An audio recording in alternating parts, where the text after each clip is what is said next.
Vamos a analizar los diferentes casos que establece la Constitución Federal en su artículo 72. En la parte superior de la pantalla verán el apartado que esté regulando cada caso. El primero pues es el idóneo, el más sencillo porque no genera conflicto alguno. Se presenta la iniciativa ante la Cámara de Origen, esta la aprueba, pasa a la Cámara Revisora, esta la aprueba y por lo tanto pasa al Ejecutivo para su sanción, promulgación y publicación. El segundo caso, se presenta la iniciativa a la Cámara de Origen, esta la aprueba, pasa a la Cámara Revisora y rechaza totalmente. Entonces vuelve a la Cámara de Origen a fin de ser discutido nuevamente y esta la aprueba de nueva cuenta por la mayoría absoluta de sus miembros presentes, es decir, por una mayoría igual o superior a la mitad más 1. Pasa a la Cámara Revisora y rechaza nuevamente. ¿Qué pasa? El proyecto no puede volver a presentarse en el mismo periodo de sesiones. ¿Sí? Aquí la que generó el conflicto fue la Cámara Revisora en las dos ocasiones. Ahorita al final vamos a ver cuáles son esos periodos. Se tienen 2 periodos de sesiones. Estando en uno y pasando este caso, no se podrá presentar sino hasta el próximo periodo. Tercer caso. Cámara de Origen aprueba, pasa a la Cámara Revisora, rechaza totalmente. Ya mencionábamos que vuelve a la Cámara de Origen con las respectivas observaciones a fin de ser discutido nuevamente y aprueba nuevamente por la mayoría absoluta de sus miembros presentes. Hasta aquí vamos igual que en el segundo caso. Pasa a la Cámara Revisora, pero esta, si se fijan aquí, la Cámara Revisora, a diferencia del anterior, da su brazo a torcer y aprueba. Y entonces se pasa al Ejecutivo para su sanción, promulgación y publicación. Siguiente caso. La Cámara de Origen es la que menos conflicto nos genera porque aprueba. Luego la Cámara Revisora desecha en parte, reforma o adiciona. Aquí, a diferencia de los dos casos anteriores donde rechaza totalmente, tiene la oportunidad la Cámara Revisora de desechar en parte, haciendo la observación de qué parte es la que está rechazando, o bien reformando algunos artículos o adicionando. ¿Sí? Entonces, ¿qué va a pasar ahí? Vuelve a la Cámara de Origen para la discusión de lo desechado o de las reformas o adiciones, y la Cámara de Origen aprueba supresión, reformas o adiciones por mayoría absoluta de los votos presentes.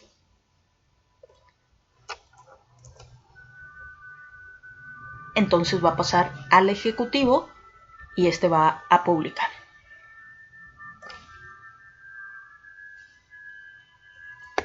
Quinto caso. Se presenta la iniciativa a la Cámara de Origen, esta aprueba, pasa a la Cámara Revisora, esta desecha en parte, reforma o adiciona. Hasta aquí vamos igual que en el anterior. La Cámara de Origen recibe las observaciones de la Cámara Revisora y, a diferencia del caso anterior, rechaza supresión, reformas o adiciones por mayoría de votos presentes. Ahí no da a torcer su brazo la Cámara de Origen, sino que rechaza todo lo propuesto por la Cámara Revisora.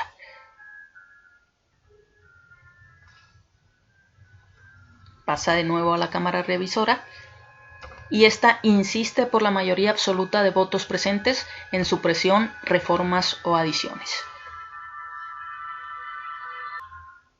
Aquí la consecuencia será que el proyecto no puede volver a presentarse hasta el siguiente periodo de sesiones a no ser que ambas cámaras acuerden por mayoría absoluta de sus miembros presentes que se expida la ley solo con los artículos aprobados, reservándose los otros artículos para su examen y votación en las sesiones siguientes.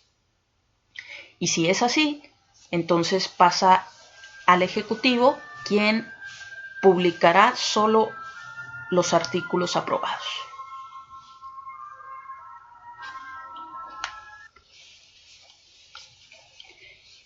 El sexto caso,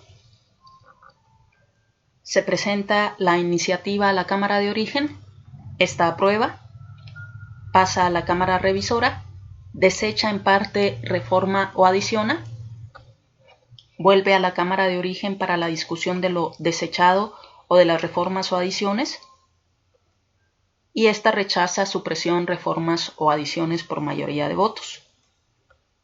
Vuelve a la Cámara, quien rechaza supresión, reformas o adiciones, es decir, acepta el proyecto primitivo. A veces para llegar a un acuerdo, en este caso es la Cámara Revisora la que se desiste de sus propuestas para poder sacar la publicación avante, para poder sacar la ley. Pasa al Ejecutivo, quien sanciona, promulga y publica.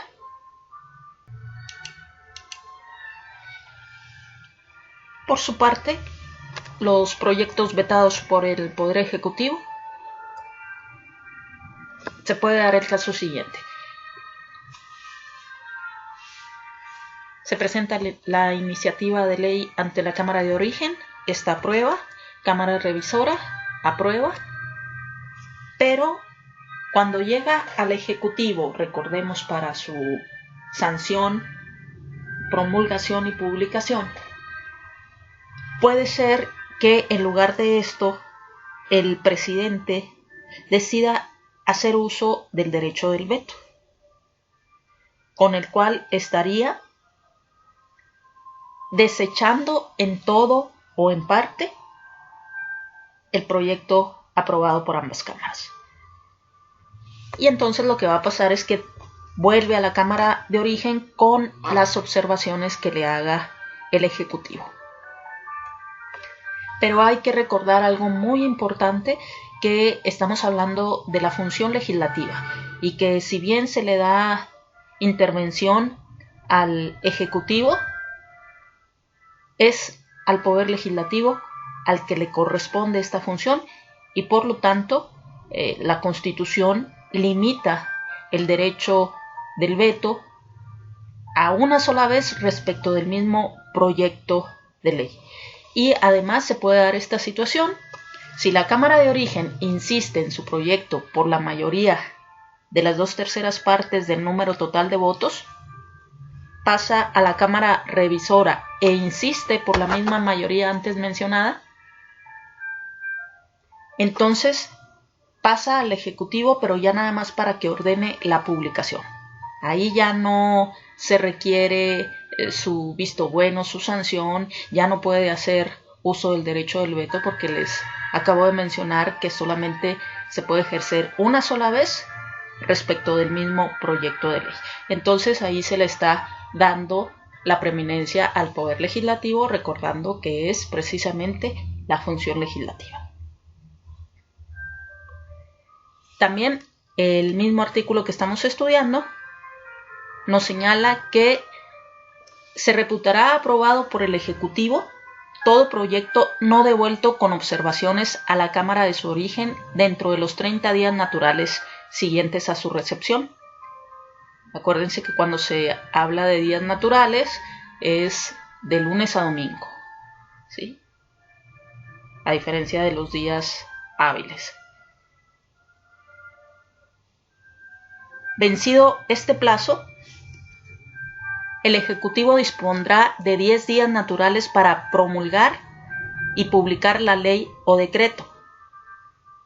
Transcurrido este segundo plazo, la ley o decreto será considerado promulgado y el presidente de la Cámara de Origen ordenará, dentro de los 10 días naturales siguientes, su publicación en el Diario Oficial de la Federación. sin que se requiera refrendo. Entonces tiene esos 30 días para señalar si hace uso del derecho del veto o si sanciona y promulga y publica la ley. Pero si no lo hace, transcurridos esos 30 días naturales, se le darán 10 días más, se acumulan, entonces son 40 días, para promulgar y publicar la ley o decreto. Sí, 30 días para ver si hace alguna observación. Transcurridos estos 30 días, se supone pues que ya está obligado a promulgar y publicar la ley, para lo cual se le dan 10 días naturales más. Transcurrido ese plazo, los 30 más los 10, 40 días, la ley o decreto será considerado promulgado y el presidente de la Cámara ya se saltea pues al Ejecutivo en este último acto y se le concede la facultad al presidente de la Cámara de Origen ordenar dentro de los 10 días naturales siguientes su publicación en el Diario Oficial de la Federación, sin que se requiera refrendo. ¿A qué se refiere este refrendo? Que tras la firma del presidente de la República debe de ir la firma de los secretarios de Estado correspondientes a la publicación de la ley. Entonces, como aquí en este punto la ley está, la Constitución, está contemplando la posibilidad de que sea el presidente el que ponga trabas, pues con esto las está evitando, sobre todo para saltearse esa formalidad del refrendo, puesto que es el Ejecutivo el que está interesado en no hacerlo, o estaría interesado. ¿Sí?